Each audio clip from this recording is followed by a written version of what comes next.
tall, gangly thing? Hello, everybody. Welcome to Hyrule Radio, episode number 19. My name is Nick Gangly DePasquale, and I'm going to be your host for the evening. I am joined by my constant co-host, Mr. Sullivan, Spicy Appies himself. Appies, how you doing? Good. I have like TFT rot brain right now, which I'm sure Milala can. Fun fact, we have Milala on the show. Sorry, I totally jumped the gun there, but we have Milala on the show for anyone who's listening and can't see his beautiful face. Which I'm sure he also has TFT rot brains. I think everyone has some rot brain this patch because it is a hard patch and people are playing 10 trillion hours and it's been fun. It's been a bit of a schlep though.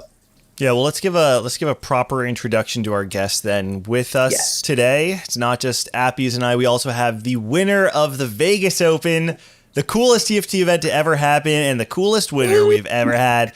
It's Mr. Clutch, Milala himself. Milala, welcome to the show. How you doing? Yeah, thanks for having me. I'm doing good. Yeah, kind of the same thing with Appies. I've just been streaming TFT and averaging a straight 6 on my stream. and streaming 6 hours every day, just losing 200 LP on stream. But yeah, I feel that. That's just the way it is, unfortunately. Yeah, this is a hard patch for sure. We'll talk more about that later, but I feel like, let me explain how the show works in case anyone's watching for the first time. This is a live TFT call-in show, which means that you, the viewer, are just as much a part of the show as we are. If you want to get on the show, we have the lines open. The phones are ready to be ringing. All you have to do is use !Hyrule in the Discord.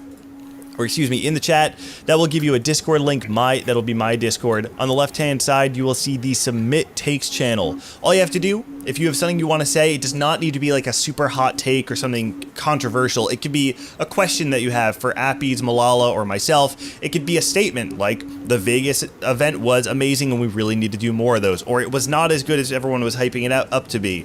Don't say that. Don't say that. I mean, you can say it wrong. You can be. All right, so shit on.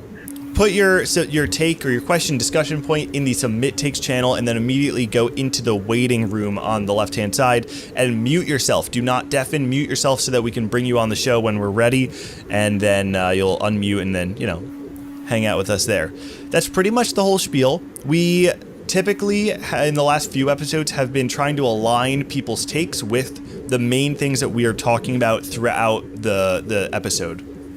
Primarily in this one, I imagine we're going to talk a lot about Milala, his career, the Vegas Open, winning that, and then playing on 13.25, the new patch that was released post-Vegas. So if you have anything to say about the state of TFT currently, about the new set at large, about the Vegas event, or things that you want to talk to Milala about, go ahead and start with those. And if you have other stuff, feel free to throw it in there. Just can't guarantee that we'll get you all in. So that's the spiel. That's pretty much everything. So now we can talk a little bit more about Milala, open up the floor, because I feel like this is the appropriate place to start. So Milala, Vegas Open winner.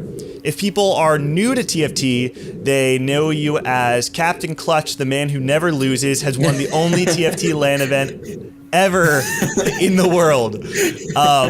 Why don't you kind of take a step back and give us a little bit of context around your story in TFT and kind of how you got to where you are right now? Yeah, sure. So I started playing TFT. I started playing the first set, PBE. I think it was when I graduated college in 2019. But I never really got into it too much. I played a couple of games every set. Set 1, I was plat, and then set 2, I was diamond, and then I hit challenger for the first time in set 4.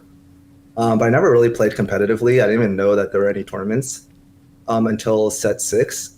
And my first tournament was, I think Zon Cup.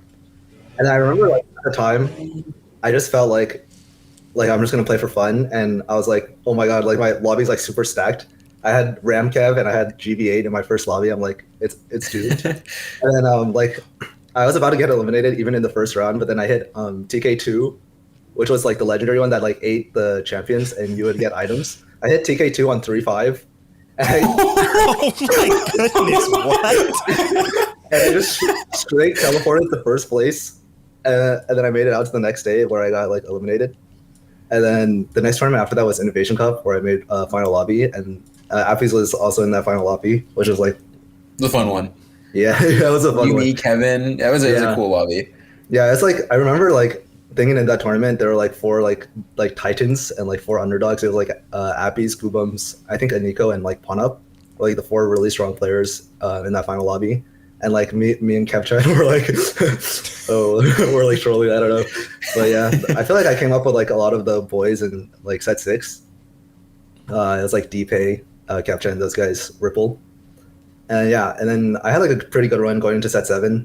That's when like Frodan first ranked me above Soju, and I had a few consecutive final lobby runs, but towards the end of set 7.5, I like had like pretty bad performances, and I got like day 1 at regionals. So I didn't have too great of a set, and then going into set 8, I was like kind of good, kind of not good.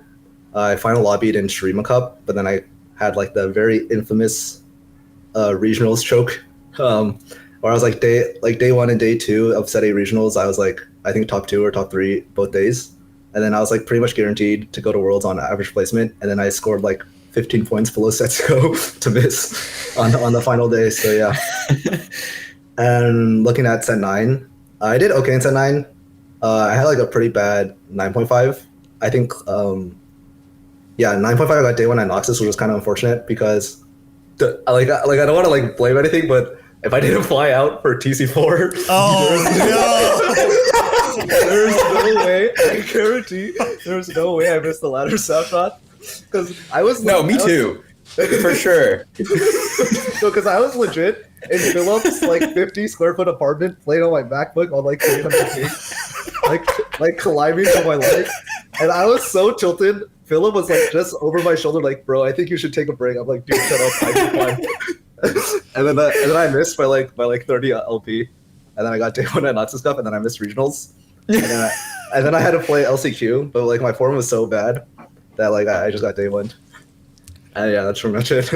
That is cursed. But that is actually cursed for everyone. Yeah, no, I didn't realize how deep the curse of TC4 ran. This is good lore for us to have, and also very good reason for us to never ever go back to that venue. So yeah, sorry about that. My bad, dude. All right, so let's. I know we have a lot to talk about with Vegas. I only want to dig a little bit more into your history because the whole kind of shtick about Milala choking in final days is something that kind of came up, like you're saying, set 8, set 9. And so going into that final day of Vegas where you did win, you know, on the broadcast, we all kind of have to have very concise things to bring up about people. And so the thing that came up about you was this guy makes final lobbies. He's been here before and he has never been able to close it out.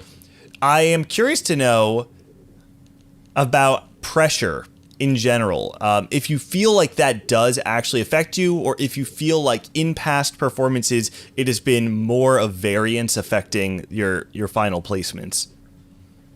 Yeah, so I actually made final lobby a few times. Like the first 3 times I made final lobby was like in the like set 6.5 and set 7. And at the time, I'm pretty sure I was just like bad. It wasn't like really a choke. Like everyone was just outplaying me, I think, at that time.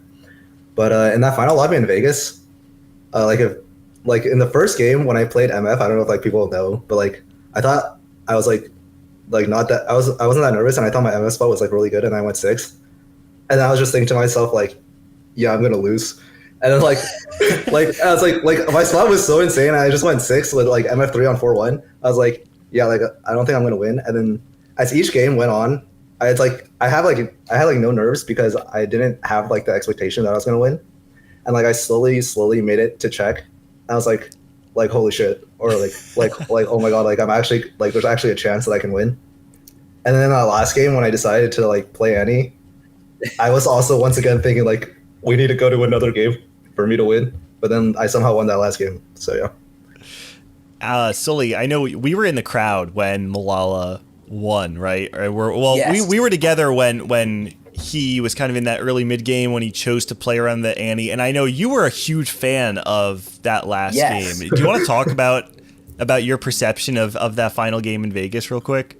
Yeah, I think like the way you played that last game was fucking amazing. By the way, like the item economy, like finding your way into Rage Blade Nashers was just super awesome, and like just knowing that was an out. But so the funny story about us watching, so it was like we're in the front, right? On the ground, surrounded by a ton of people. There's too many, like all the seats are filled, so the whole room is just packed. So I'm like sitting on the floor next to like Nick and Ramkev and like a bunch of lab members. And at the end of the game, when so you like barely clutch out a fight, that last fight versus Humbug, right? And all the lab members are like, "Oh shit, no!" And I'm just like, "Let's fucking go!" It was just such a well played game. It was like just beautiful TFT. Although I have to ask, I know you've talked about it a little bit, but like, what? Like you're in Czech. Yeah, there's $100,000 on the line. You take a learning to spell any. It was because so Clear actually gave me like some advice before the game that he stole from a replay. So basically, Clear like choked in DSG because of the format, because of checkmate. And then the one thing that Skonda or like replay told him was that just play normally, like don't play like you're in check, just play normally. And then if like people will like grief themselves by trying to play for first. Yeah. So if you just play normally, you play your game. If it happens, it happens. Just let it come to you. So it's like I was just like thinking to myself like I would just play any from the spot. That's what I would like do on ladder. That's what I do for my highest placement, and that's what I do. Gotcha. I have another question for you if you don't mind too, which is so there was that like very now infamous moment in the game where Broccoli was in check and was about to win, and then Kevin Parker one shot at the Yone was on 1-8, 1 life, and then 1 out. What is the reaction as a player like on the stage, like in that lobby? Like, did you freak out, or did you think it was going to be over that game? Yeah, like I saw Broccoli spawn on 4-2, and I thought the tournament was over. Like he was Caitlyn 2, Akali 2, True Damage spat. But I think like the end of the tournament actually just came down to like nerves. Like I think everyone was like so nervous. I think I actually had like a little bit of an edge in terms of like experience.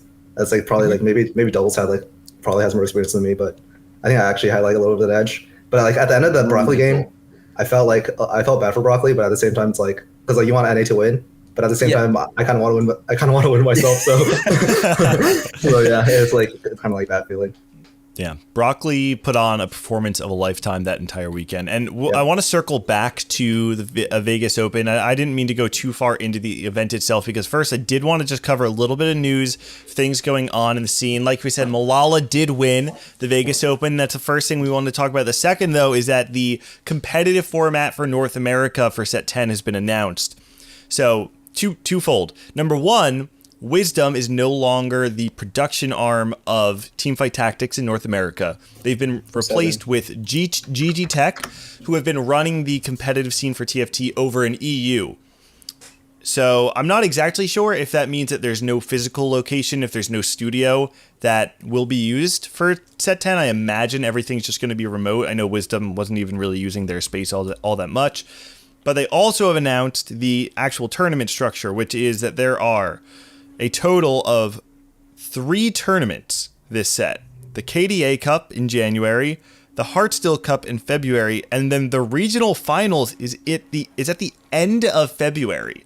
So it is like a 6-week competitive season before Worlds. Obviously, this is the shortest we've ever had it. Part of that is Vegas Open. A part of that is Riot closing for the holidays, I'm sure. But also, it's the fact that we have just like these 4-month patch cycles because it's just 3 sets a month, or three sets a year. I'm curious to get everyone's kind of first reactions to the new format because I know in addition to that, there also is a total of 6 ladder snapshots going to regionals, which I believe is different, right? It's normally 4.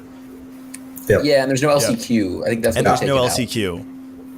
So does that mean it's just top 4 from each cup, and then qualifier ladder, points? Right? Yeah, 10 qualifier points, 6 snapshot. Okay, yeah, that makes sense. You get 24 total. Okay, yeah, let's get some first reactions from everyone. Solo, you want to start? Yeah, I've been kind of go, so I haven't given it too much thought. I think it's definitely an interesting dynamic, right? Because I wonder if this will be like this in the next few sets too, or if it's just because obviously it was announced late and there was that switch over from Wisdom, because it is pretty late into the set to start looking. So the set ends in February too, right? Like the end of February or beginning of March.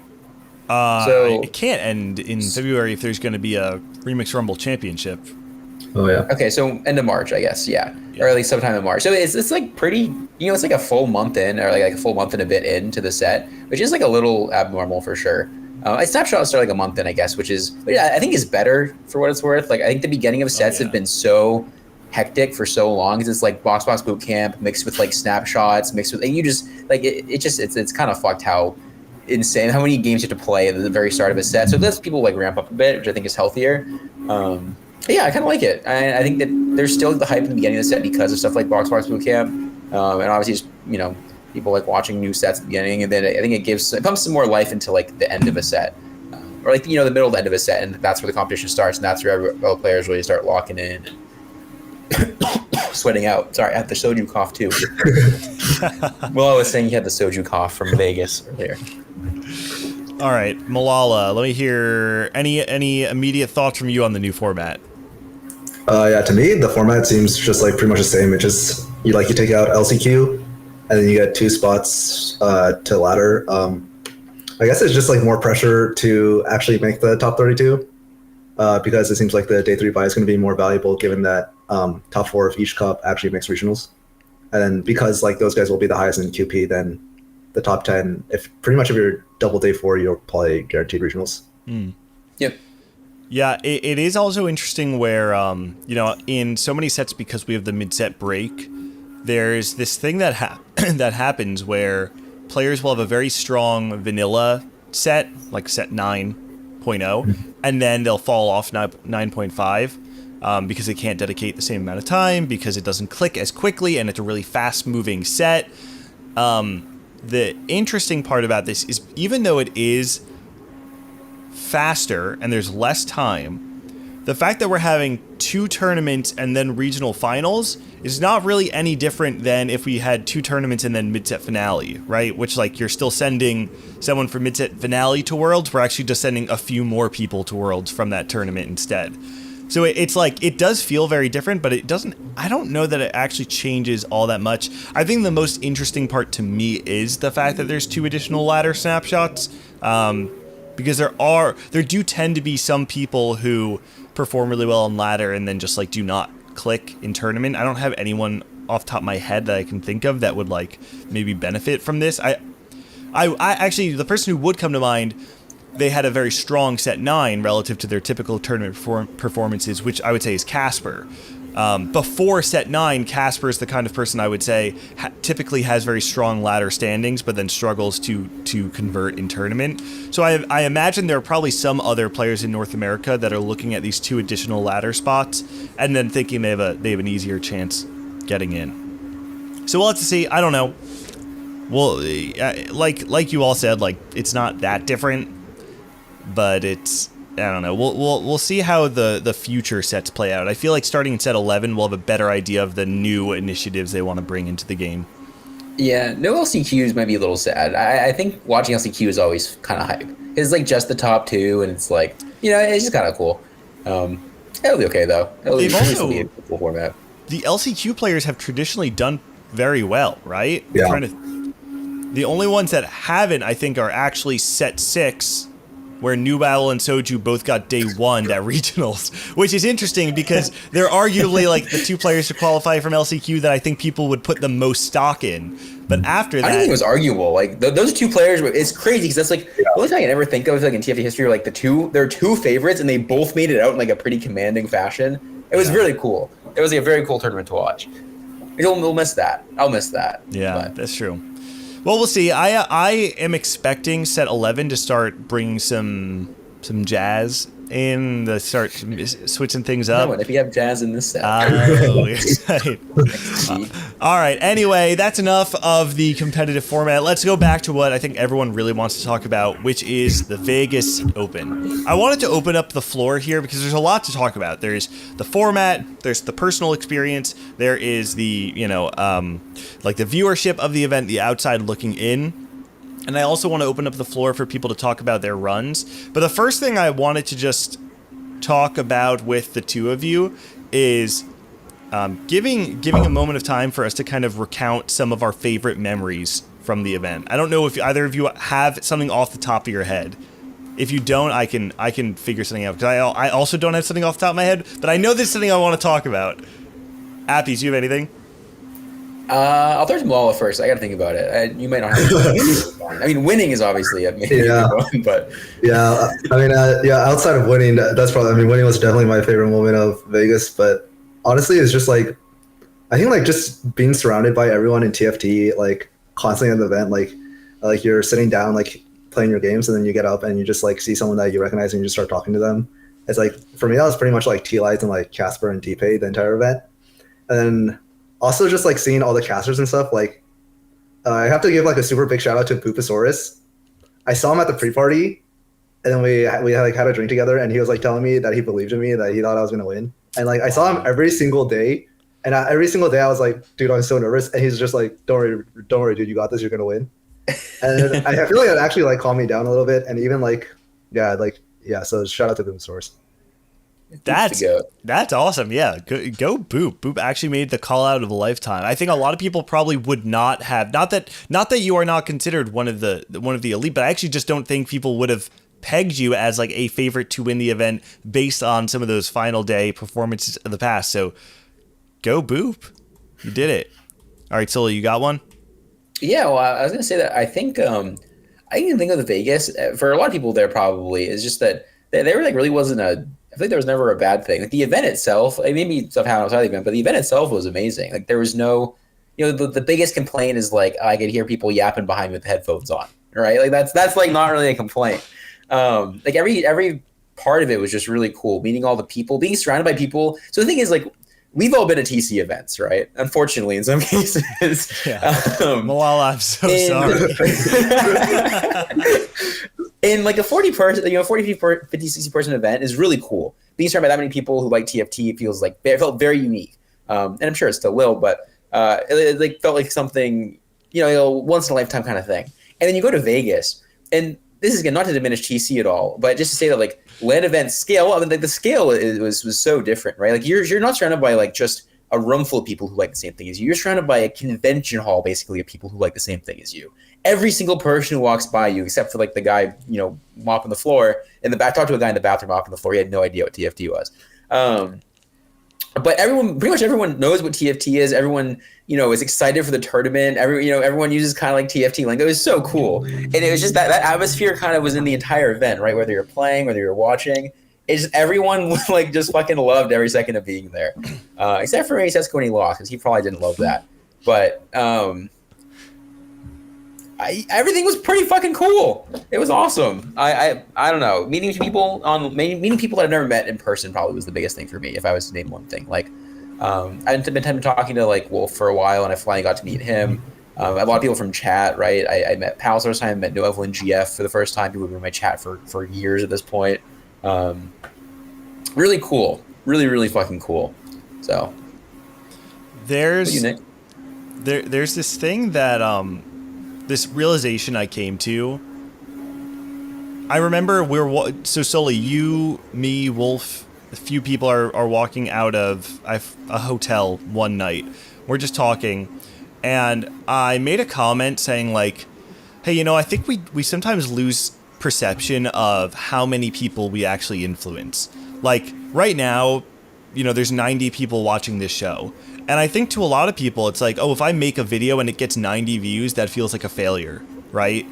But for me, it was like going to Vegas, you kind of realize that these numbers that you see online of like millions and hundreds of thousands and all that is very warping compared to knowing 50 people who you may not know, but they know you. All of a sudden, it's like you go to this event and there's so many people that have seen your face, who have heard your voice, who have interacted with you online, who have shared opinions with you. And you go there on site and it's like, I have so many friends that I didn't know that I had. This is a really cool thing. and so, it's not parasocial because it's in person. No, no, but here's the thing. It's different in TFT. I honestly feel like it's different in TFT. In so many games, I feel like content creators and streamers are kind of like one level removed from the community. They're like kind of above in a way. In TFT, it like really doesn't feel that way, right? Like, I don't know that the casters feel like personalities or that the players feel like untouchable professionals. Maybe that's because like we're all playing on the floor and it's a game of variance. I don't know. Maybe there's probably a million different reasons, but like for me going to Vegas, I got to see all of these people that I did not realize I had relationships with. And I don't know, I felt like I walked away from a weekend of work with like a million more friends than I walked into the event with. And that's like a really unique thing. I will say on like a more selfish note, like favorite moment for me, like kind of having the opportunity I had of being able to cast the Vegas Open was unbelievable, incredibly humbling to be alongside talented commentators, professionals in the industry who are amazing at what they do, and to just be there on the couch with them was a lot of fun. And I got so much support. People knew how nervous I was going into the weekend, and I had so many people come up to me to say like, hey man, you're doing great, really like what you did for that last game, or hey, I think you could do this would really help, blah blah blah. I got lots of advice, a lot of people pouring into me, so I appreciate everyone who fed I was gonna say fed my ego for the weekend, like, who poured into me and helped make that the weekend as successful as possible, because I had a lot of fun. It was cool, and so I know that was very long-winded. You're good. I mean, again, you deserve, you fucking killed it. Like this was the first time actually casting the game. It was very, very good, and you should be very proud of that. I was gonna say the other thing that stood out to me was the side events too. I mean, Milala, unfortunately, he was in the tournament the whole time, so you probably didn't get to play it too much. But there's one called the Mastermind, where you play in 4 computers at once. And I played it with Ramkev, and we both cooked up some super stinky boards on like nice. 2 of our monitors. It was very fun, and if you could just get 8 monitors like at your house, or like 4 monitors, and like playing someone else, that's the way to play TFT. That shit was fucking awesome. Wait, who won? That is some Kevin. So I went 1-3-7-8. He went 2. So he won by 1 point. We almost tied. Yeah. I tried to win out on all 4 boards. And he tried to go 4th on all 4 boards. And it was so bad. Yeah, that event looked crazy. I did this like very stupid bit on broadcast. I don't know how many people saw it, where I was kind of channeling my some Billy on the Street energy and just like screaming at these 2 players trying to do Mastermind. But yeah, it was really cool to see the side events. Were there other side events besides Mastermind, or was it just that? Yeah, there was 4v4, and there was like you playing with devs. Actually, I did 4v4 with like Zane, Wolfie Hero, and there's someone else there too. And we had how many people? We had 5 people, I think. No, we had 6 people. So Wolf and I both used 2 computers, and we did like the 2v2. It was really cool. It was very cool. Yeah, it was a cool mode 4v4. Wait, who did you play against? So it was Wolf and I versus Zane, Hero. I forget who the other people were. There were 2 more. Oh, I see. I understand what you're saying. It was like a 4v2 basically. There's some really cool modes, and like the thing is like the staff was so cool with letting you kind of, if you wanted to mix up a little bit, like Kevin and I were like running to and from the Mastermind setup, looking at like the main broadcast and stuff too. Like they were all very, very cool. Just an awesome event again, all around. Yeah. Now, one of the more controversial parts of the event was the format. So for anyone who is uninitiated, I can give a quick rundown, which was on day 1, you played in up to 2 different heats. In the first one, you would play 3 games, and the top 4 move on from your lobby of 8. If you move on, you play in another lobby where you play 3 games, top 4 move on. Now, the second day, it got a little crazy because you played 4 games in round 1 of day 2, and the top 2 move on, and then you do another 25% cut where you play another 4 games and the top 2 move on. This obviously led to a ridiculous amount of variance. We had players like St. Vicious who bought forward once the entire event with, I think, a 6th was his worst placement, if I remember correctly, and he did not make it to day 3. There were a lot of players. I know, like, even looking at like the total standings, there are players who outplaced Zaza, who made final day, in total points without a final day of games, if that makes sense. I don't know if that's correct. Like, that sounds really crazy to me, but Zaza is listed as 11th in total points, and then Michael, Lyris, and B-Bear Dota all have more points than them. I don't know if that's just incorrect, or if they had that many points but then just like somehow did not make it.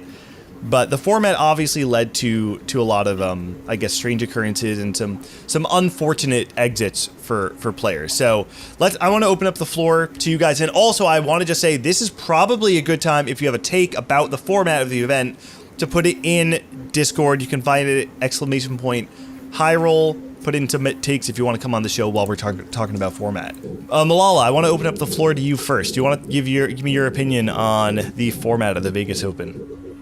Yeah, I mean, honestly, the format kind of sucks, but I guess that's just like what you have to do with that many people and like with that amount of time. The day 2 cut is like really, really aggressive. But yeah, I feel like it's I don't know what like an alternative solution would be, like for them to play more games or like maybe like make it so that the top 4 keep making it out and you just do it another day. But I don't know, with what the situation is, it sucks, but it seems like probably like the best they could do. Yeah, I heard some people saying that they would have rather done like an additional wave on day 2. I don't know if you had any thoughts on that, Sully. Yeah, I feel like I feel like there could be like an additional wave on day 1 even, and you just like you start. So, it started pretty late into the day. I feel like there wasn't a good thing. There was a lot of downtime because it felt fine to like walk around the venue and like check things out before the game started and have a break. But it almost felt like there wanted to be like one more half cut somewhere so that you could do like 2 half cuts day 2. I think that would work out. So it said like the 2 25% cuts in 4 games apiece were like pretty brutal.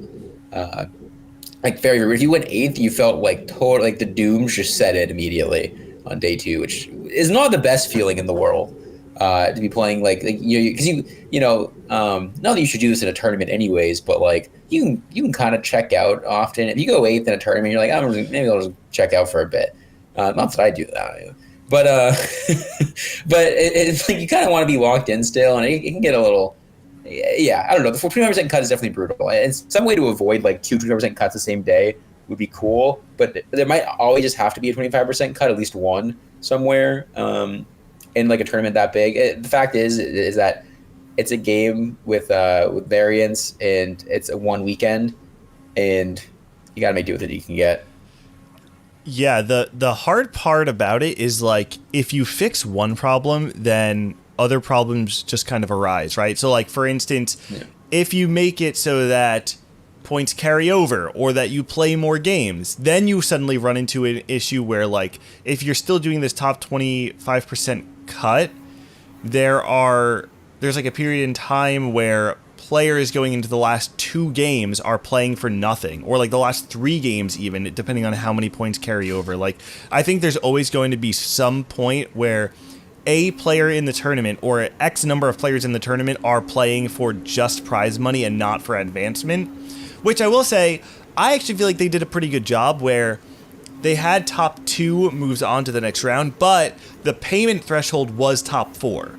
So if you made top 4, you did make more money, and so I think there's still, there's a lot that comes out of that, and it was a $300,000 prize pool, right? So they put a lot of money in to make it feel a little bit better, but even with that, I mean, I don't know, like, Appies, you went 8th in your first game, right, on day 2? I did, yes. And then at that point, like, are you even considering like, I'll play for top 4 to play for prize money, or do you feel like advancement is kind of the only thing on your mind?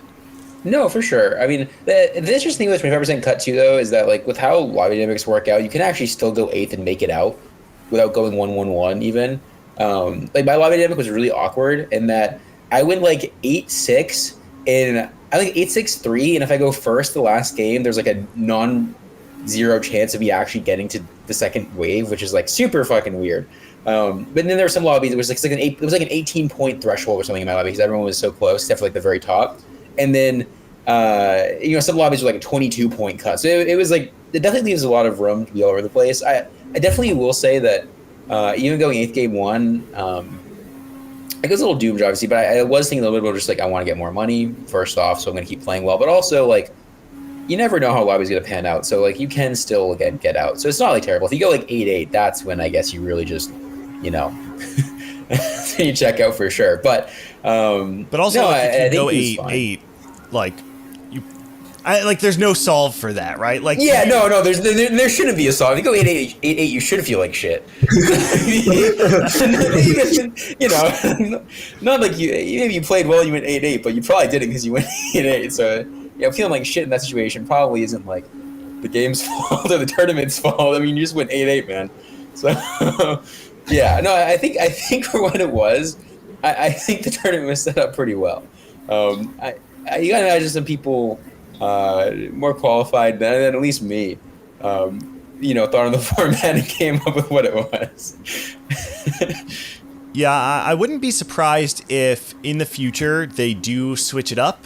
Like, I would be surprised if they ran it back with the exact same format for the next Open, which they did announce that there is going to be another LAN event. They said that North Americans will have to travel for it. I have no idea. I would imagine it's Europe because I feel like Europe is easier to get to than China, but I feel like it's probably either Europe or China. This is like not really there's not that much to discuss, but I don't know. Do either of you have any bets on it? In Japan, fuck it. Oh, Japan? That'd be cool. What about you, Milala? That'd be cool. Wait, I thought they already announced that it was in Macau or something. But I guess not. Wait, what? Oh, are you the leaker now? Wait. No, I don't know anything. I have no hints, but I've been thinking that it was Macau ever since Vegas. Really? Like the director of TFT, or not? I guess that's more the director of like one of the riot directors, like whispered in your ear, huh? And you're like, hey, congrats on winning. Also, don't leak, but it's here next year.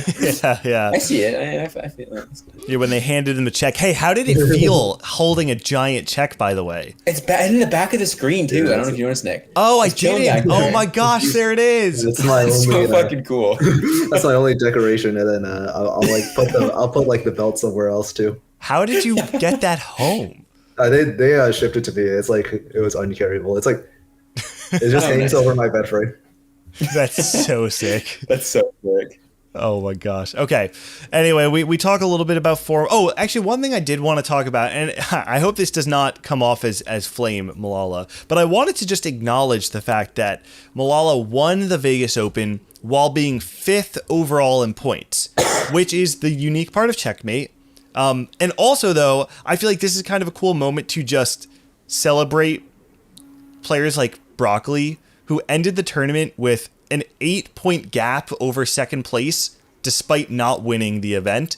Broccoli had the tournament run of the lifetime, and I think, Milala, when you said it earlier, like, it just came down to nerves, right? Like, everybody is feeling it in those last couple moments. I mean, slowly, we were watching Broccoli not reposition Caitlyn fight after fight and just miss the positioning against the Yone in every single fight and then losing. Like, you really do just see it come down to the single moments, and it kind of, at least for me, illustrates this part of TFT where, like, oh, there's a lot of the game that you can't control, but this tournament in particular evidenced to me that if you can control the parts where you actually are at the wheel, where the game says, here are the keys, if you can bring it home, you will win the tournament, then that's the difference between being the highest scorer in a tournament but being second place and being Milala, right? Like, that's actually the difference, because Milala clutched it out when he had the agency to win, and other players didn't.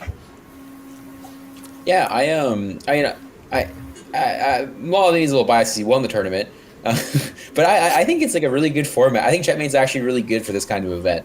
Like, I think Checkmate feels like a celebration of TFT in that situation, right? Like, it's so much more hype. It's like, I feel like, if we know that Broccoli's winning that game because he just has the most, or winning the tournament because he has the most points in that situation, the atmosphere would have been totally different in the venue. It was like fucking electric, dude. It was insane. Everyone was popping off. Like, it was absolutely mind-blowing that people were that excited about TFT, and without Checkmate, that's not there. And I think that's the kind of environment, because this isn't Worlds. I mean, it's like higher stakes even potentially in terms of like money and stuff, but like I feel like at the end of the day, this is really like a convention kind of thing, right? It's more like a TFT con than anything, and it celebrated TFT much better than I think a non-checkmate format would have celebrated TFT. Yeah, I kind of agree. Yeah, Like, if you have any other thoughts on that, go for it. yeah, sure. Like, I feel like the format, I guess it's like really good for viewers, and especially good for like a live event. Like I think like after a game, like that Kevin Parker Yone game versus like Broccoli Caitlyn, every single game after that is legit like the last fight of every game. Everyone's 1 HP. And like even in the last game, sick. I actually like just like through my headphones, I hear everyone chanting humbug, humbug, and I was just like, oh man, yeah, the energy of that room, and I don't want to linger because there's still so much to talk about. We've already been live for 40 minutes, but I said on day one on the broadcast that the difference between the Vegas Open and so many tournaments that I've attended or worked is that so many people play in these tournaments to hope to and try and be a part of the show. But at the Vegas Open, the second you walked into that room, you were a part of the show. Just the energy of the room, the atmosphere, the chanting, the screams that you heard in the background, the lighting, like everything just felt so good from day one. But when it all came together in day three and you had the electric screaming, the humbug chant, Ashmu freaking out and losing his mind like 3 times a game, it was so cool to see everything come together. So yeah, awesome stuff. I know. Okay, so we did get someone talk about format in Discord, but they're not able to come in for a call, so I think we're probably just going to skip over it for right now, because I do want to talk about viewership. I want to give a nod to this, because the viewership of the Vegas Open between the main broadcast and the co-streams was a peak of 150,000 viewers, an average of 82,000, and a total hours watched of 2 million. Now, these numbers don't really mean a lot without a frame of reference, so I compared them to a few different tournaments, and what I learned was it had more hours watched than Worlds, similar peak viewership as the World Championship for Set 9, and it had more than triple the average North American viewership for all of our cups. When I saw this, it kind of blew my mind. Obviously, they spend a lot of money, but at least for me, Milala, it's like to see TFT up there with like the premier games is something we haven't really seen a lot. And it kind of blew my mind to see the Vegas Open outcap World Championship, because in Worlds you have like all of China and you have representation from so many other parts of the world, and we really did not have that in the same capacity at the Vegas Open. It was largely North America and Europe. yeah, I mean, I feel like TFT is like one of the esports that's actually like growing in the esports scenes, like relative to everything else. Like with like Valorant, like they're like dropping like a bunch of teams, and like even like the LCS is like declining and stuff. But it seems like Riot is actually like working like pretty hard towards actually expanding TFT, and it just feels like TFT's on the come up. So yeah. Yeah, we're the real sport now. Sully, I know you were surprised by the numbers, right, when you saw them in the run of show. You want to give your impressions when you saw that? Yeah, I mean, fuck yeah, man. Is my impression. Like, that's so good. Thing is, TFT, I think the last little bit, because like obviously esport, it's kind of in the esports winters, people call it, right? Like Milala said, like Valorant, League, things are declining, at least in the West. And TFT's, I feel like the infrastructure that TFT was always built on, like it's built on like a streamer base rather than like a professional player base, right? If you're a professional player and you're making money, you're living off of TFT, you're streaming at the same time. And like, there's all kinds of, I feel like there's all kinds of things that TFT does that does a little different than the other esports. And I feel like that set us up so well for the current spot, and seeing it just grow like this so much. And like, so at the start of Vegas, they like the first day there was this video on the screen, right? The animation they made, and it was so fucking cool. And I was like, I literally while I was watching it, I went to like look at the person. I think I was like, to look at Ramkev and say something, and I thought I was gonna start crying, which sounds really stupid and like kind of cringe, right? But I was like, holy shit, like this is so big now. Like this, like TFT has come so far that like we have like everything here is just so fucking cool. And I think that's what that same kind of effect, right? It's like, is seeing the viewership and stuff, that TFT's come so far, in like a pretty short amount of time. And it's I feel like the base for TFT is so well built. We have like an insane dev team, a committed player base, like a really cool set of like top players and streamers and content creators. And we're just growing and growing and growing. And like Vegas felt like it didn't feel like the end or anything, right? It felt like the start. It's insane because it felt so big and felt like it come so far, but it felt like it's the beginning of something like crazy for TFT. It's so cool. I'm just very excited. TFT is very pog, and I'm glad it's doing well. Also, this set is fucking awesome. Like, fuck dragons. This set's cool. I want to pose this question to the two of you, and Milala, you can start, but because Sully, you mentioned something that's really interesting, and when you're talking about the effect that an event like this has on you personally, in TFT, most of us are not making enough to support ourselves, and the ones that are not living lavishly. They make enough to get by, and obviously you have your outliers, but most of the people who consider themselves professional are not making a lot of money, right? And they're doing this because they really care about it, because it's an investment. They believe that maybe one day it will get to a place where it supports them in a way that they find more responsible.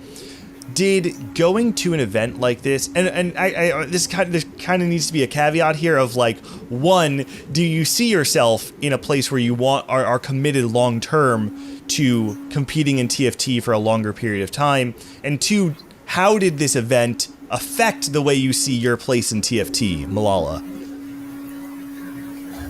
Yeah, I mean, honestly, like, yeah, with what Appy said, like the way things are going right now, it's kind of hard to just like all in TFT and like make that your primary like source of income, or like just like have that be like your job, especially for like pro players, I think, because I think like also streaming like takes a toll on your like performance competitively, kind of like it's like really hard to be like tip top shape for like tournaments and like not like any type of like actually do like valuable studying when you're streaming. And then going on to that, I think like the event did show that there's a lot of potential in TFT. I think if we keep seeing like growth in TFT, maybe like the prize pools will get better, or like when more people will be watching TFT streams, and then more people will be able to all in, and like it'll be a lot more competitive. And it seems like they're probably going that way, but yeah, like right now it's like kind of hard to fully commit. It's hard to find the balance of like what sustainability for professional TFT players even looks like, because one of the draws of TFT is how easy it is to get in and just become a pro player. And so what does it look like if we're trying to support a field of professional players while at the same time maintaining that level of accessibility for the casual fan? Like, are we making a league 5 years from now where professional players are all making six figures? Well, then how many people do we want to support? Can we afford to support 160 professional players, right? Like, probably not anytime soon. So it's hard. It's hard to, like, anytime you solve one problem, you kind of start another one. But yeah, Sully, I think I think it will look different, because I feel like that's the kind of thing we've seen in esports historically, right? And I think it will look different than that. I think TFT is definitely, it's like the next wave of like the esports boom kind of. You know, I don't think it's gonna look like League does now. You know, like 5 years down the line, I think it's gonna look like its own thing. It's gonna evolve in its own way, where, you know, it's learning from the mistakes of esports. You know, ghosts from the past kind of thing, right? It's not. It's gonna be a different thing, and who knows what that will look like in terms of sustainability for people trying to play TFT full time. But I think, you know, as someone who right now does play TFT full time, and like, you know, obviously that's not just streaming, it's like, or playing, it's like streaming and coaching and like doing sponsorship stuff. But I like the Vegas felt really good from that perspective. Like, it felt like, you know, TFT has a lot of room for passion and a lot of room for content, you know, born from passion, and like that'd be streaming or YouTube or TikTok, whatnot, right? There's all kinds of room for just everything in TFT right now. It feels like such an open field. It feels like something that's growing, and it's Vegas was a very inspiring event, I think, for someone in a position where they're like, do I want to throw your marbles in TFT basket, right? Because you should never do that. You should never be like, if I don't become a TFT professional, I'm fucked. Like, I'm on the streets. That's not what you want to say. But if you want to take TFT more seriously, I think now is a good time to do it. I think Vegas was certainly a good indicator for the future of TFT. That's right. And I truly believe that the next open event, we won't have one player playing under the High Roll Radio banner, but 2 players playing for a used hat and $100. Things are only going up around these parts. But you made him give the hat back, right? We need that. No, he has it. He has it. I know. I did think about it. I also offered, for the record, well, actually, 2 things. One, I realized this morning how fit I was to run an esports organization because I woke up and realized that I never paid Joe Bookmark. So I was like, great, I fit right in. This is perfect. So Joe B has officially been paid as of this morning. The second thing is I did offer him a used hat that I had worn and also a new hat. And Joe, in like the most Joe Bookmark fashion, if you don't know Joe Bookmark, this is all you need to know about him, is that he chose to have the used hat. He only wanted the hat that I had worn on my head. So Joe B, proud of you. Don't know how you did in the tournament, but I know it wasn't great, but it wasn't that bad. So, good work, buddy. Good work. All right, now we have a caller who did want to talk about the tournament, and so we're gonna end here with the caller's take. Just last kind of wrap up for Vegas before we move on to talk about the patch. I'm gonna bring him on right now. It is Summer Camp's very own Honey Bear. Honey Bear, where are you calling in from, and what do you want to talk about? Yo, what's up, everybody? Calling in from Michigan. Wanted to talk first, specifically for Gangly, you and Milala. Also, hey, Milala, I'm Honey Bear. Nice to meet you. I've met the other guys, but nice to meet you. Nice to meet you. Wanted to talk about the crowd. One, the crowd was freaking amazing. But how did it feel casting in the crowd as well as playing in the crowd, specifically final day? It wasn't as big when people were kind of walking around, but I'll let it go from there. Yeah, I'll start because I feel like people are less interested in what I have to say, so I'll get it out of the way, and then we can move on to Milala winning in that crowd. It's unreal. One, I've never experienced a crowd like that in a place where like you're supposed to be doing something else. The only time I've ever been in a crowd for an event like that, I'm either working and I'm like shooting with a camera, or I am watching and I'm screaming. But to be on the couch and like trying to keep composure and trying to make eloquent points or whatever while everybody is just erupting in the background is crazy. It's unbelievable. It's so hard to focus. And at some point you just end up screaming because there's nothing else to do. So the end of the cast that I was on, I know especially the game 4, I think I was on. I forget what number it was. It's just like unmatched energy in the entire place, and it's really hard to think. So it really is like at some point your adrenaline just takes over and you're like autopiloting and you just let the energy take you wherever it wants. But anyway, now you guys can go. And Gangly, real fast, you were casting the Yone game, right? Was that you on the couch? No, I was not the Yone, because the Yone game I was with Appies. I was the game after that, which was the That's Jazz. That's Jazz. Yeah. Oh man, the That's Jazz game. Woo. Okay. Yeah. It was crazy, and so man, I don't want to derail. We can move on, but like, let's. I feel like Milala should probably go next. Just like talking about energy of playing in that atmosphere. Yeah, sure. I actually played on like main stage, like the last heat of day 2. I remember like before even like playing the first game for that, I was super nervous. I thought I was gonna get eliminated because my lobby was like pretty stacked. It's like me, Michael, or ISG Michael, Doubles, Cambiz, Ripple, and Phoenix. And like I was super stacked lobby, and I was super nervous about playing on stage. But like there weren't that many people watching. I think it's like people are like watching like the other games, like maybe the Broccoli game because he was like in a game with Flancy. So I was like super nervous for that. And then going into day 3, which was the final day, I actually wasn't like super nervous. I feel like I noticed that like a lot of the other guys were a lot more nervous than me. So I just try to make sure like that I stay cool and calm and just like focus on myself and focus on the game.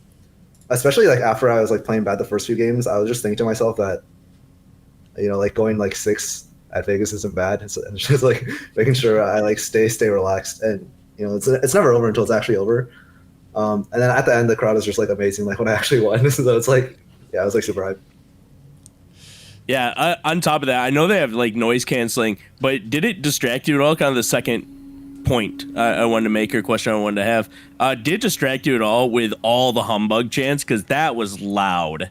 You know, I felt like you were just kind of secondary, if you will, until you won it, right? Yeah. As everybody was looking at humbug like, oh, we can make it to game 8.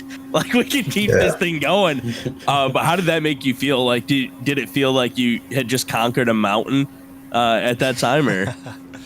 Yeah, honestly, like I feel like there's always more pressure for like the guy they're cheering for, which is like going into the like even the final day. Like I feel like really bad for Bali. There's probably like a ton of pressure on him because he's like going into the final lobby as like the best performing NA player, and he has like everyone's like saying like he has like super amazing read and he's probably gonna win.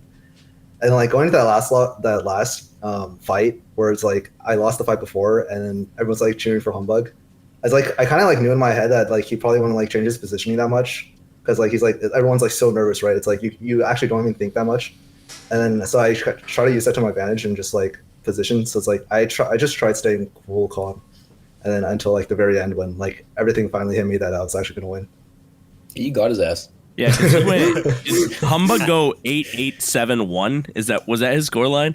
I think he went first twice. Yeah, first You twice won to get to that spot. Yeah. Yeah. Yeah. Or That sounds right. It was something along those lines. It was definitely 8-8-7 somewhere in the first 3 games. I know that much. And then had to be something like 1-1-2 or 8-8-7-1-2 or something. Yeah. I know because there were more games. Yeah, it was whatever it was. It was 3 bot 2s, and It was bad. And then 2 really good scores into check that he potentially won with game 6. Yeah. Milala, can you talk about the moment when you realized you won? Okay, so It like was pretty close, right? yeah, it was really close. Like I noticed like in so there was like 2 fights where it's like me versus Humbug. So the fight where he beat Kevin Parker, I fought his ghost and I won. So I was like, oh shit, like I might actually win. And then I got like stomped the fight afterwards. I realized it was like some Kiana position and stuff. And like his Kiana is just drain taking my Ari. Like I had blistering strikes, red buff, and like the healing debuff. But his Kiana still healing full on every cast. And I was like, well, like what's going on? Like I don't get it. And then the last fight, I just noticed that like he's still centering Kiana, and as long as he doesn't farm too many items, and like as long as I can one shot it, I'll win. And like in that last fight, like I still thought I was gonna lose, and then I think Noel typed GG when like the stuff on his left side died, but his like echo was still up. Like I was still like not sure I was gonna win until the very very end, and when like I think you can even see like my reaction. In the player cams, I legit say "holy shit" and I take off my headset and I just run to the stage. And, like, I'm in like so much disbelief, and yeah, that's when I realized. that's awesome.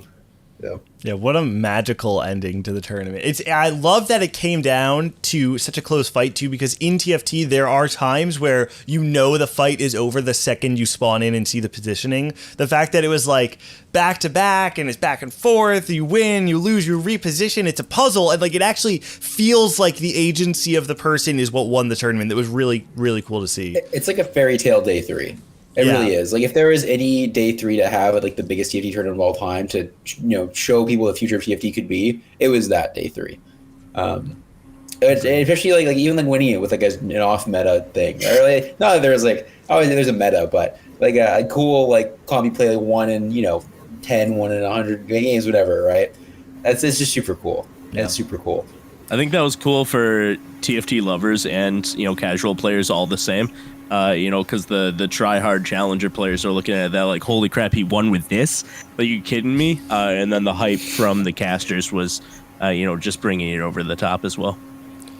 Sully, I don't want to just move on without opening up the floor to you. Did you have a moment in the tournament where you felt like you actually were affected by like the energy? I know when Kevin and I were watching you play, every time we wanted to talk about your spot, we would turn our backs and look away so that you couldn't hear anything we were saying. But while we're just like judging every decision you're making, right? We're like going down the tree. Did you feel like the atmosphere affected you at all? Not really.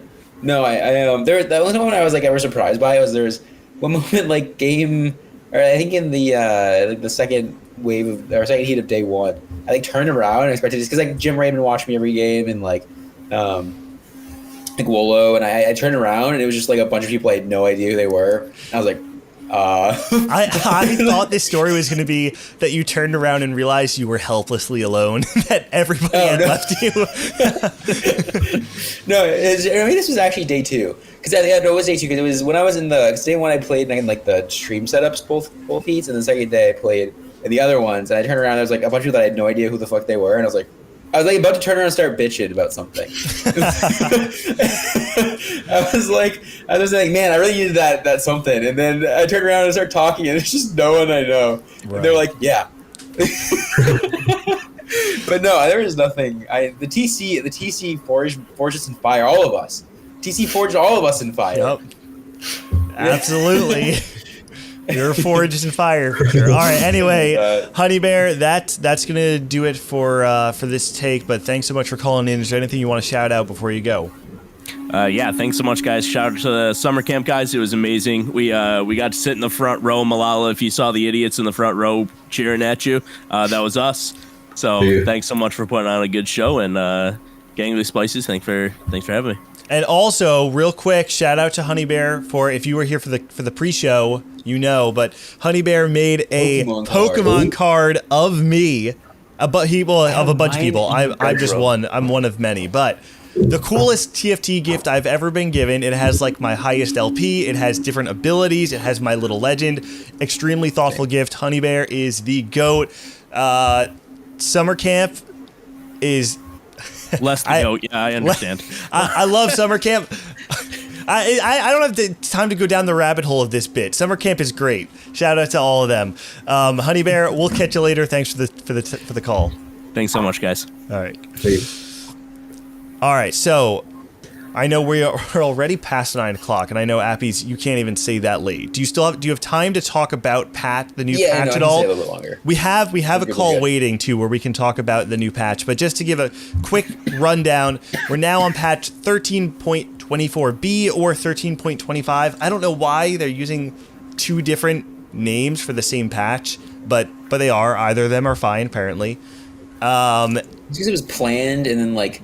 So there's like the whole bet with like Moore where if he has to pay $500 and people are going to shit talk, people are like, why don't you pay $500 if they?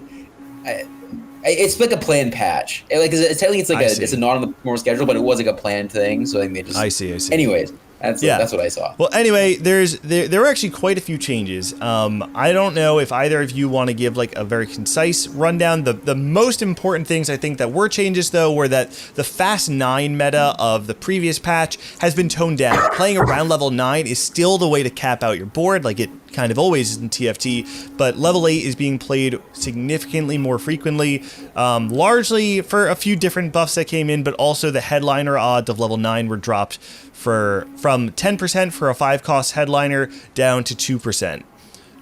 Like I said, though, there's kind of a lot of changes, and the meta has changed a ton. Milala, do you want to just give your kind of first impressions of the new patch now that you've been playing it? Yeah, honestly, so initially, I think the first reaction to the patch was like you just play like a lot of reroll, like all the 1 costs and like 2 costs or like 3 costs or whatever. But like right now, I've been like super frustrated going fast 8. It's like everyone like slams IE Hodge or like IE blue buff, red buff, and then like whoever hits Ezreal Chosen or Caitlyn Chosen in 1 roll wins, and if you miss, you lose. And then you have to push 9. But I guess like a lot of people are playing like open for Jax or like open for Yone. I think Darth had like a lot of success with that. He like climbed like 400 LP, just open for Yone, and so did Weird, Forcing Smurf account. Yeah, but I think it's just like player diff right now. So yeah. Yeah, I mean, I think those are like 2 really popular strategies on this patch, right? It's like the amount of people, because I think the first couple of days no one was really playing as Kate stuff still, right? There was a bunch of reroll, and there's like I think you can even put like carry roll on his list. Oh my god, that really is the worst unit of all time. But anyway, yeah, there was definitely people like try to feel the patch a little bit at first. I think it's landed a lot, and like there's a lot of like heart steal mid game into like fast 8 and to look for the chosen backliner 4 costs. I do think there's a lot of room to play other stuff too. Like there's a lot of room for AP flex. There's actually a lot of room to roll on 7 and on 6. believe it or not. There's like, I've been doing a lot of limit testing today. I lost a lot of LP today in the process, but there's definitely a lot of interesting lines. I think the meta is gonna. Because we're gonna be on this patch for a while. Remember the last long patch we had was the Jax Yumi patch, which was I think low key, like by the end of it, one of the best patches of TFT of all time. Oh wow! Okay. It was so good. It was so good by the end. It was super balanced. There's like so many things to play, and I think this patch is gonna head in the same direction. I don't think that like people are gonna start realizing like if you just try to fast state every game and like play the 4-cost lottery, as Twitch chat likes to call it. That's not the way to play the game right now. I think there's some cool stuff to play. Now we do have a caller who wanted to kind of contextualize the perception of the patch right now. So I want to bring him on. And Mr. Incredible is here. Mr. Incredible, first off, great to meet you in Vegas. Welcome to the show. Where are you calling in from, and what do you want to talk about? Yeah, I'm calling in from Florida. Nice to meet you and Appies the day before, so we could. I mean, I wasn't probably originally part of the plan, but it was nice to tag along. And yeah, so basically, I want to talk about the new patch. Obviously, on Twitter, there's been some commotion from Bebe about the balance in general, but especially like the current state of the balance. And then on the other side of it, we had Pokygom today or yesterday say that this is the most flexible that TFT has been in a really long time.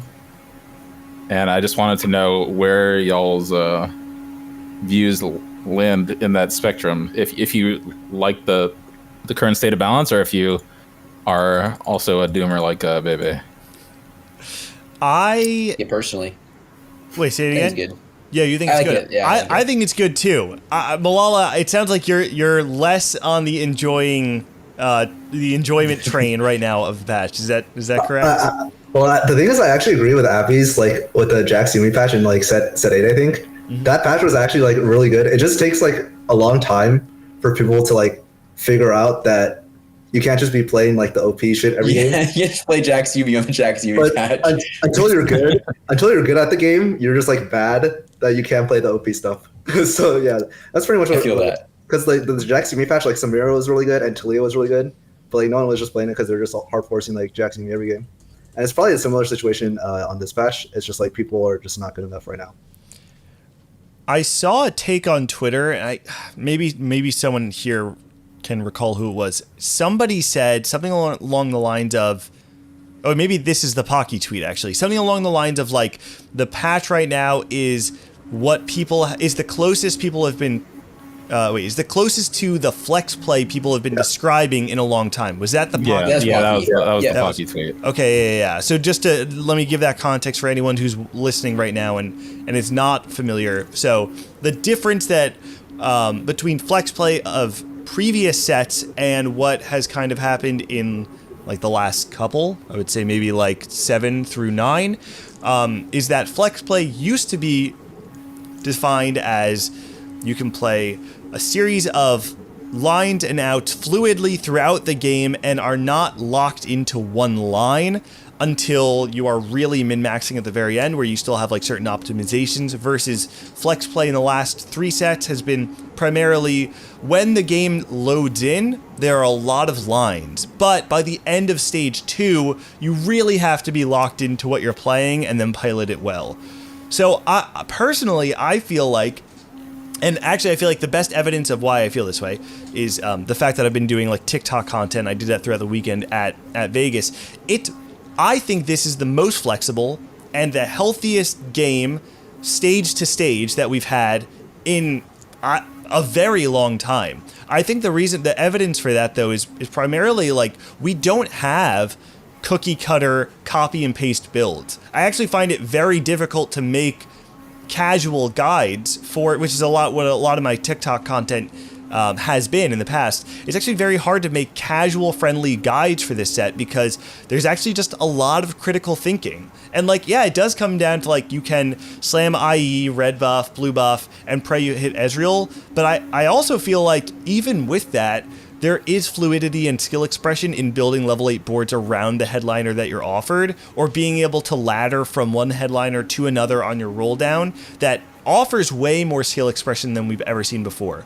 Whether it's a question of this patch being well balanced or just the general makeup of the set making it so that this is just the way you play, I'm not exactly sure. Personally, I'm a big fan of this patch though, and I think it's the healthiest TFT has been in a long time. Yeah, I agree. I think a lot of how I judge like the healthy, how much I enjoy TFT is how actual spots feel, I guess, and like beyond just stage, like how much my decisions feel like they matter beyond just like past stage. Because for a long time now, like for example, in set 9.5, especially in the tome meta, like let's end stage 2, like you have these things laid in front of you, and you're like, okay, I'm gonna play the Demacia line this game. I'm gonna play the Noxus line this game. Yeah, you know more than any line. You know more or less what you're playing, and that's how well you can manage the micro within that and then get there. But it's not like this. Like there's a lot of spots in the game where you could just do things. Like so, for example, in Vegas, I think this is a patch which is better than Vegas patch, like a better version of it. And in Vegas, there were a couple of games where I literally had no way to play my stage 2. And I like played a lot. Like there's one game where I rolled on like level 6 a ton, level 7 a ton, and level 8 a ton, and went like second or third in a lobby where I should have just, I feel like another set I would have just gone 8th because my opener was so fucking bad. And there were so many spots I could make decisions, and so many spots I could like change the future of my game by actually doing things and deciding things and being proactive with it. Where I feel like that's a very healthy spot for the game to be in, where there's like a lot of productivity in the mid game rather than just like I make decisions on stage 2, I roll down on stage 4. And again, for somebody right now, which is fair, I think a lot of the perception of this patch for people that are being frustrated with it, which is myself to a degree too. There's definitely a moment today where I was like 7, 8, 8, and I was like, this game fucking sucks. Like all it is Ezreal, all it is killing. Where it's like you're like, okay, I'm gonna have my opener on stage 2, I'm gonna skip stage 3, I'm gonna put in Heartsteel, and I'm going to roll on 4-2, and I'm either going to hit Ez or Kate, or I'm going to go fast 8th and queue it up again, baby. But, I think the more you start playing around with spots in the mid-game, I think there is a lot of room for that, which is why it's a good patch. So, Milala, remind me, did you say you played set 4 or no? Yeah, I played set 4. That was the first set I hit Challenger. That was the first set you hit Challenger. Okay. Yeah. I remember, and you both may need to help fill in the gaps here. I remember a period of time in set 4 where stage 3 was basically just like non-existent. Nobody played stage 3, and then you'd play your opener, and then you'd play stage 4. They had like the whole like 4-1 lottery, whatever. Do you feel like a similar essence in this patch where 3-2 is difficult to play around? I know like personally, I have a lot of trouble figuring out how to play the game when I need to roll on 3-2. And that's like a frustration for me. And it's hard to know though sometimes if it's like a gap in my understanding of the patch versus like the patch itself. So I'm curious to know how you guys feel about stage 3 in general. I wish Twitch was good. You wish Twitch was good. I watched one of your games in Vegas. A lot easier. I remember a game in Vegas where all I thought was like, wow, this Twitch unit is unbelievably bad. I feel like stage 3 is really hard to navigate now because it's hard to find. Sorry, and you might have an interesting wall. But I feel like stage 3 is tough to navigate. I think there's a lot of spots you can roll. You have to know around like what you want to play around. Like set yourself up. I think you have to set yourself up very properly for it. Because like you set yourself on stage 2 to go for like with level 8 items, right? Like things that want to hold the items in level 8. And there's obviously overlap between stuff that you roll for on A and stuff that you roll for on like sticks and what items they want to hold. But I think it to be a little more intentional with it right now because like they spike a little bit differently. But if Twitch was good, man, then all of a sudden, like, you just get to play all this punk shit in stage 3, and then you get to play, like, around Vex and Samir really easily, and, like, there's all these 3 costs open up, and a move is already very good, becomes even better.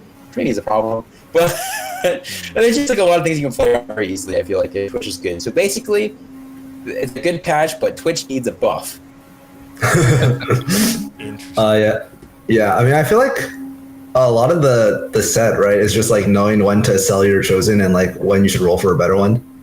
I feel like, I don't know, I feel like me personally, like I do it a decent amount on 3-2 and I do it a decent amount on 3-5, like rolling on 6 and then rolling on 7. But the issue with that is that like you have to be really aware of like your game plan, like how much gold you have and whether or not you're still able to 4-2. Because like if you're not able to 4-2 and you're forced to 4-5, like all the units you want on 8 are going to be gone anyway. So it's like you shouldn't even 4-5 at that point. You should just be like re-rolling or something. But then if you're in that spot, then it's like maybe you shouldn't have even rolled on 3-2 or even on 3-5, which is like kind of like the tough part of the set.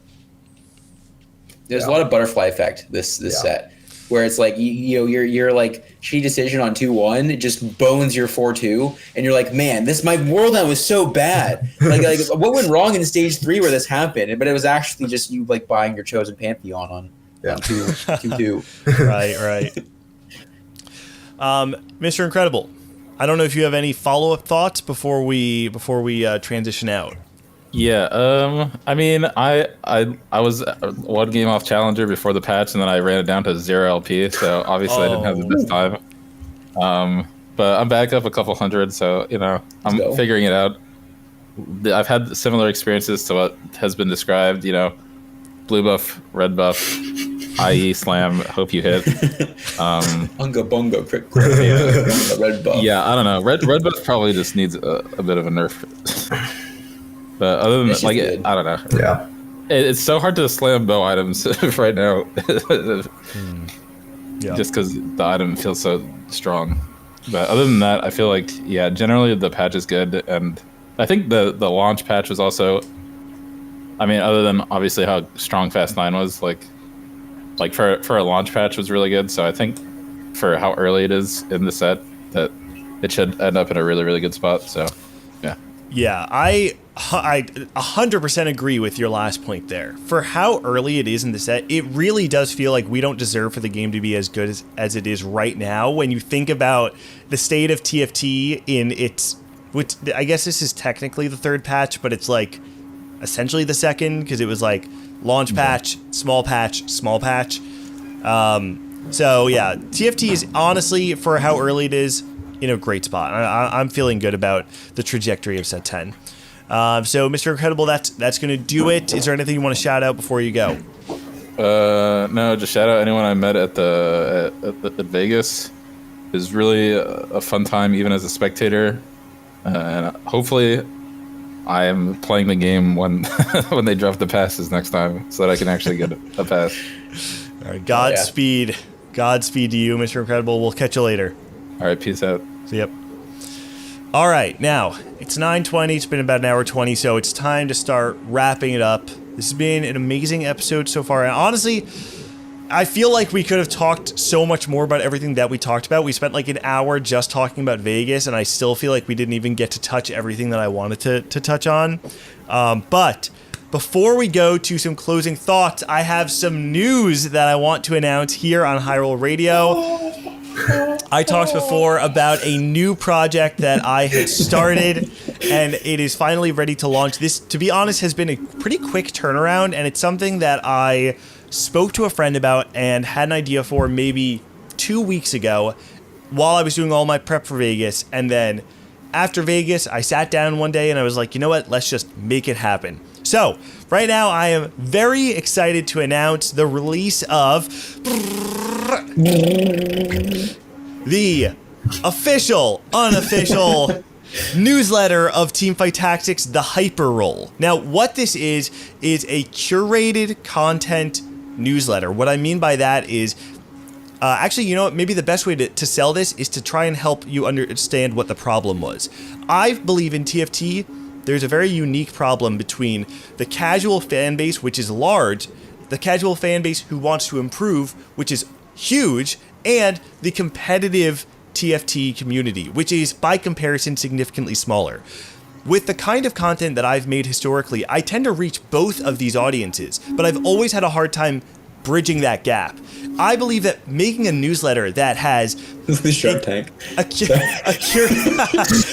curated list of meta resources made by people in the community. I'm talking about people like Frodan, who make their YouTube videos, Dishsoap, who has their content, Asa with TFT coaching, things like tips of the week, having competitive TFT news, having player spotlight, which, spoiler, one of them, or the first player spotlight of the newsletter is in this call, and he doesn't have pink hair.